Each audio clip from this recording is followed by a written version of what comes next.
ఈరోజు మన వాక్య ధ్యానాంశము, దేవుడు నిన్ను దీవెనగా చేయవలనని కోరుచూ ఉన్నాడు. ఒక ఉపాధ్యాయుడి ఇంటికి వెళ్తూ ఉండి ఉన్నాడు. ఒక వ్యక్తి ఆయనకు ఒక కరపత్రం ఇచ్చాడు.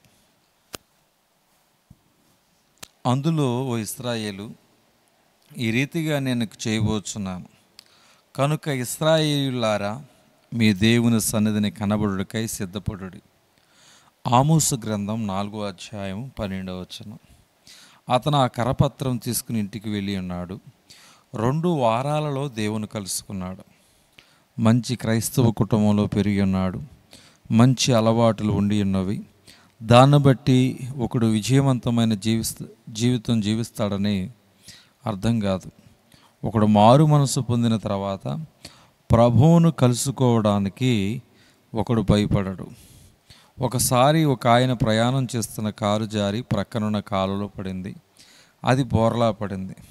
కాలువలో నీళ్ళ క్రింద బోర్లాగా పడిన కారు క్రింద అతడు ప్రభువును కలుసుకోవడానికి ఒక తరుణం కొరకు అడిగాడు. రక్షించబడవాలని ఆశించాడు. ఒకడు తిరిగి పుట్టిన తర్వాత అతని ఎక్కడైనాను పెట్టవచ్చు. అతడు ఆ స్థలాన్ని మారుస్తాడు.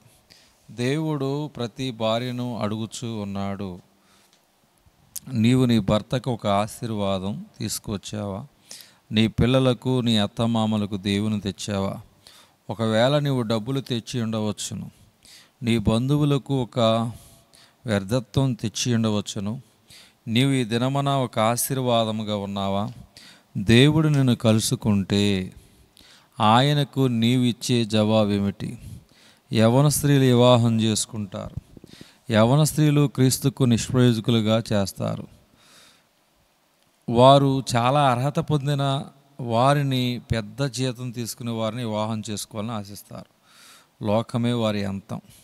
నా కుటుంబం యొక్క విశ్వాసపు మెట్టును పెంచుతున్నానా? నా భర్తను విశ్వాసములో పెంచుతున్నానా?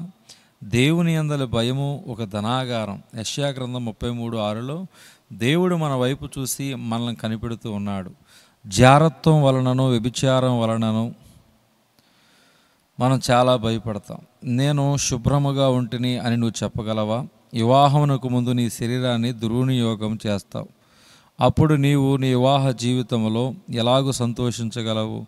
నన్ను ఒక యేసేపుగా చెయ్యి అనేది హృదయవాంఛగా ఉండింది. ఆహారం మీద దేవుని కాపుదల కానీ ఆశీర్వాదము కానీ నేను అడగలేదు. యేసేపు క్రూరులైన తన సహోదరులను ప్రేమించాడు. నువ్వు అలాగూ ప్రేమించగలవా? మనం మన గృహముల గురించి జాగ్రత్తగా ఉందాము. కొన్ని గృహములలో దురాత్మలు ఉన్నవి. పురుషులకు అది తెలియదు.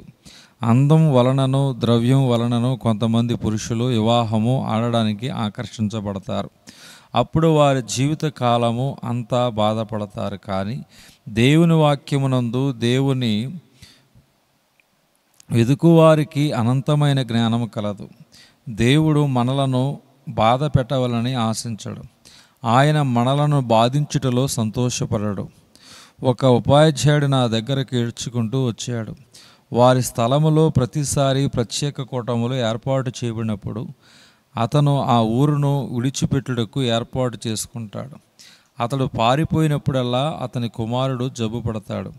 తన కుమారుని బాధకు తానే కారణమని గ్రహించుకున్నాడు. మన దేవుడు గొప్ప దేవుడు. నువ్వు బిడ్డలతో నువ్వు ఏమి చేయదలుచుకున్నావు? నీ బిడ్డలను దేవుని భయములో పెంచాలనుకున్నావా? అప్పుడు అటువంటి గృహములో నుండి గొప్ప దీవెనలు ప్రవహించును. మన గృహం దేవుని మహిమను గురించి మాట్లాడునా? మీ కుమార్తె ఒక దీవెన అవునా? దేవుడు అబ్రహాముతో చెప్పాడు, నేను నిన్ను ఒక గొప్ప దీవెనగా చేయుదును. దేవుని యందు విశ్వాసం ఉంచుట ఒక గొప్ప దీవెన. ఈ గ్రంథములోని సత్యముల నుండి నేను ఎన్నడూ తప్పిపోలేదు. దేవుడు నన్ను ఎప్పుడూ విడిచిపెట్టలేదు. ఆయన నిన్ను కూడా విడిచిపెట్టాడు. దేవుడి కుద్వాకి దేవుడు దీవించునుగాక. ఆమేన్.